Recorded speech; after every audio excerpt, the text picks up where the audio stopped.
We're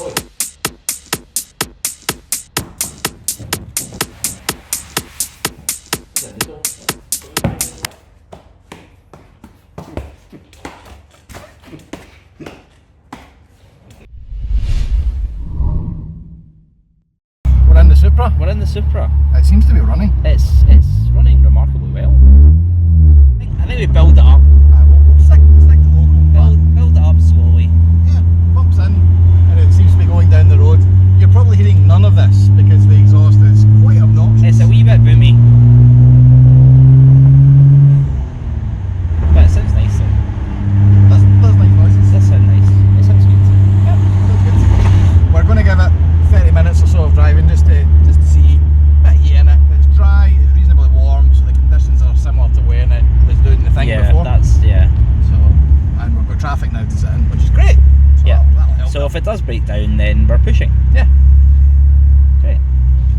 Still Sweet. reminded of this roll bar and the misery held within.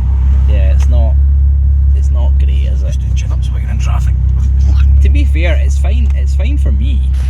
Yeah. I mean, look, I'm quite comfortable away from it. Tommy is not. Tommy is headering it.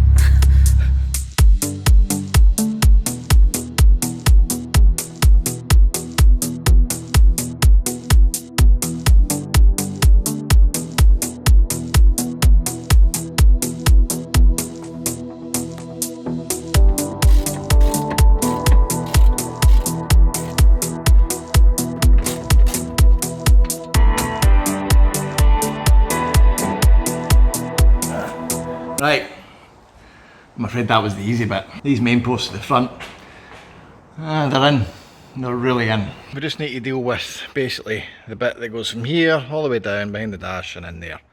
That, I say easy, that's the trickiest bit if I'm being honest. The outer welded in panel, and you can see the background of the gussets, that's the inner welded in panel. So I've done both sides, which is, you know, impressive.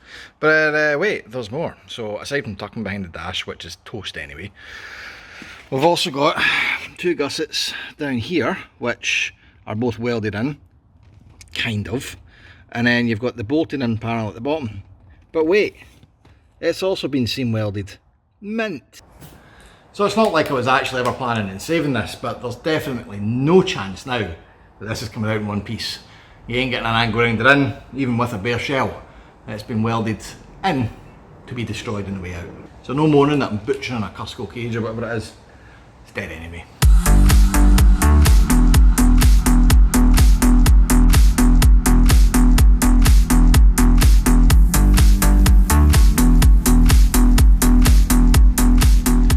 Now when I say pointless shite welds, that's what I mean. Like, crack, and that's it. Obviously that was brutal, and I still have a gusset to remove, or actually gusset in a bit. But I've also just sliced a cut there, because I thought, well, at least I can get the dash bar out and, you know, give myself space to work.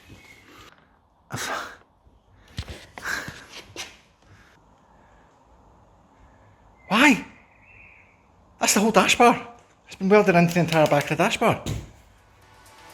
Right, so this is a full dash out job.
So, wonder how they got it by the cage. For sale, one Toyota Supra Mark III dash. Haven't seen the prices these dash go for at the best of times. I'm going to ask about 500 quid, because, you know, JDM bro. I think that's fucked. No, I still think you'll get A wee bit. 450. See, we put the wee bit of carpet over it. Bit like mine. Aye, A bit of carpet in it. You know. Go to General George, get a wee bit of carpet for that. Hide all the sins, and it'll stop it cracking anymore. Nice wee bit of red velvet. I think we've caught that just in time. A wee bit of carpet will stop any more cracks. I like the fact that it's still got a map where somebody's been putting the cup, the coffee cup. I think that might be an air freshener, I don't know. It's or something. I just like to think it's a coffee cup, somebody's been sitting there. Aye, might as well. It's not going to fucking stain it, is it? No. Good dash.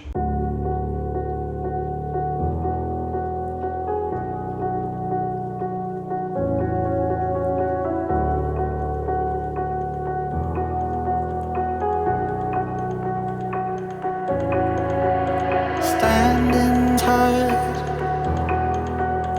on your feet, light as air, just like me.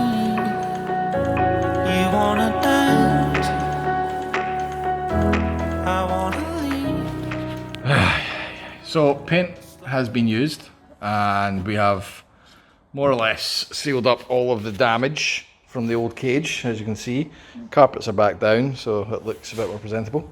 So the next, and obviously there's wing mirrors lying about because we've been doing other stuff. Yeah, let's just skip to the bit where it's the dashboard.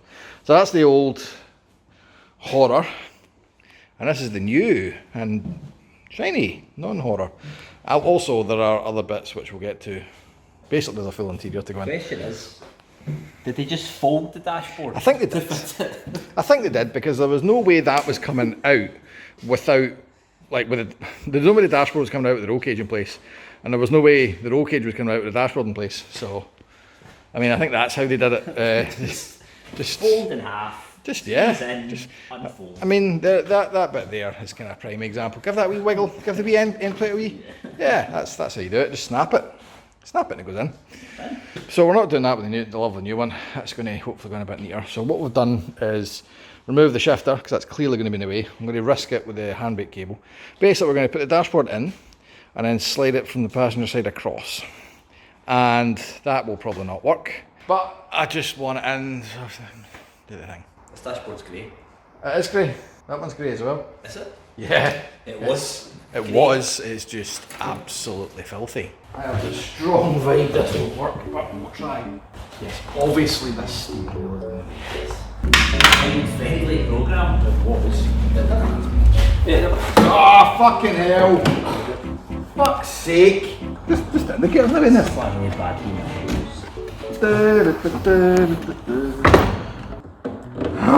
Back out. No, just leave it.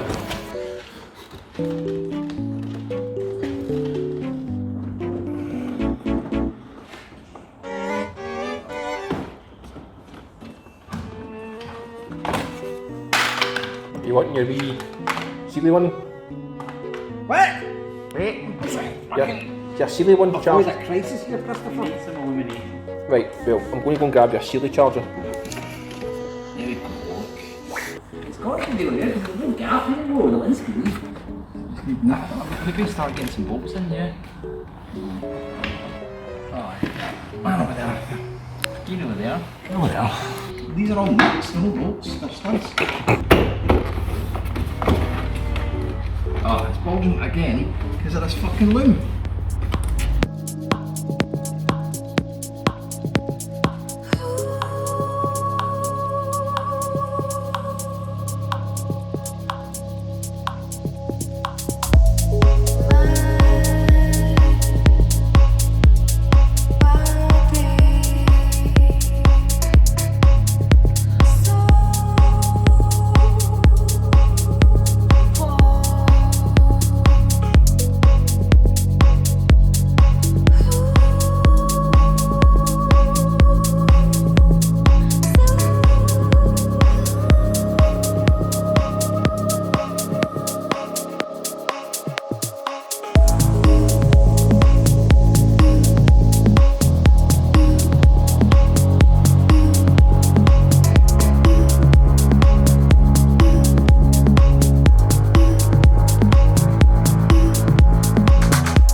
I am 100% done with this fault.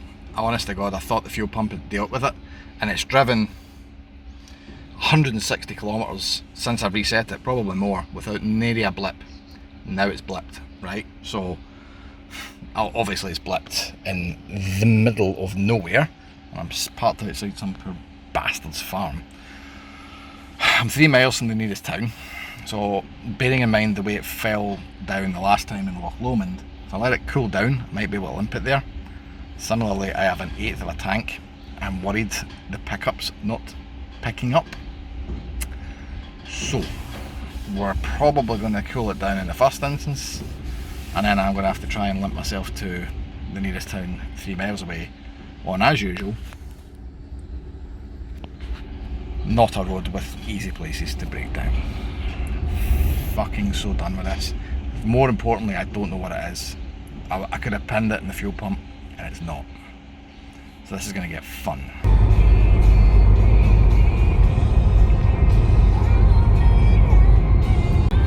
As weekend traditions go, this is a shite one, but at least I got cake. And a chauffeur. And a Firefox. Daft Dog. Hello. Jesus, that zoomed. It is now Monday. It's Monday. Today's Monday. Yesterday was Sunday. Yesterday was shit. So today we have fired this up, put it outside, run it up to temperature, and now we wait for it to stop running. Right. Half an hour later.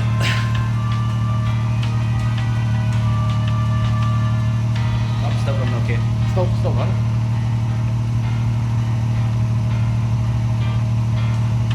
Oh, no, still No, okay. see, this is the great thing about an intermittent fault. We'll just still running. There goes. We're standing, waiting. I'm not actually Just debating.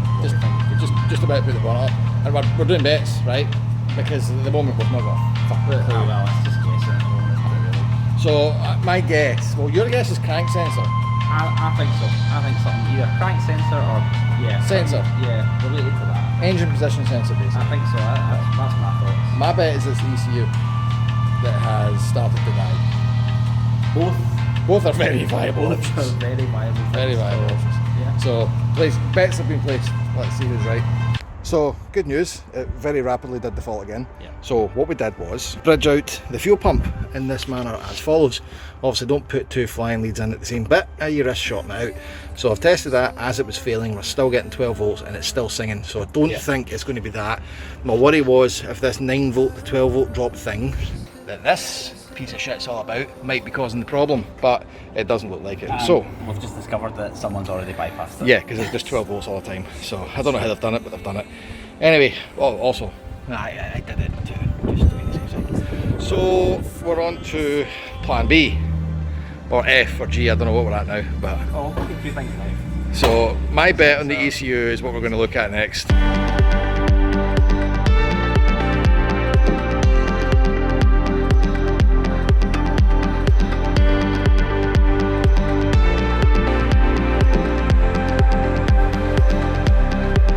Run away.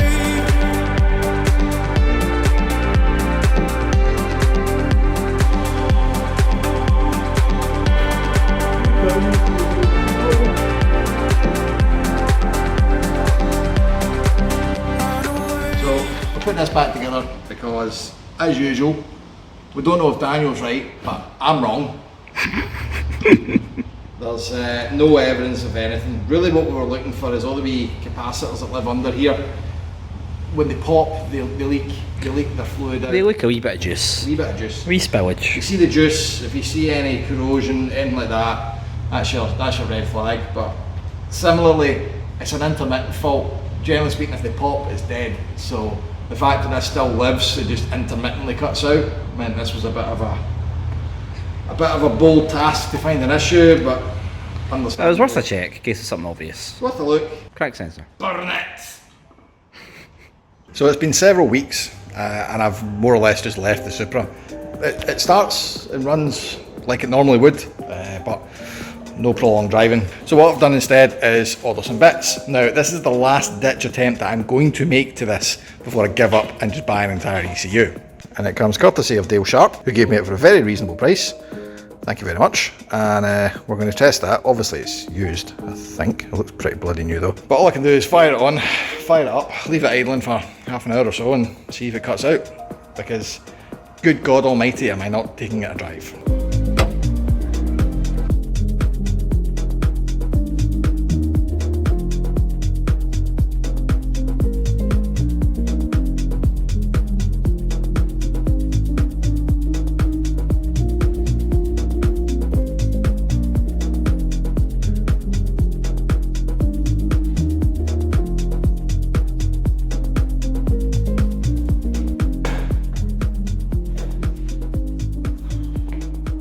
I've had it outside running for an hour, just on idle, and it's fine.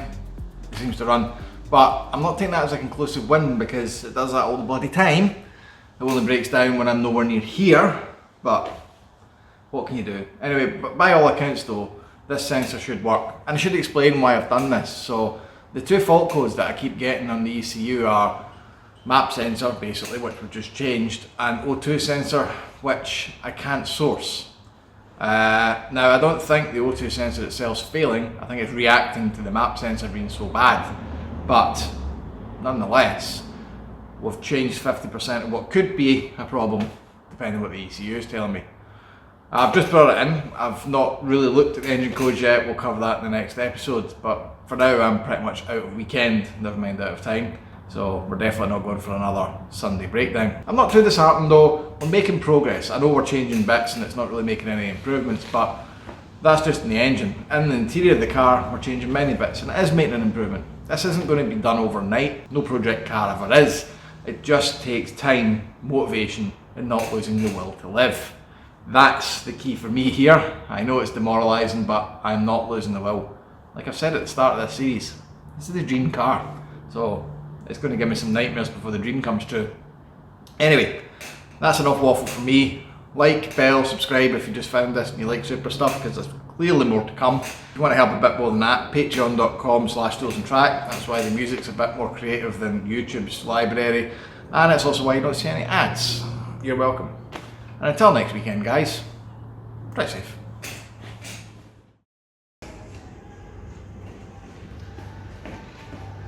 Thank you.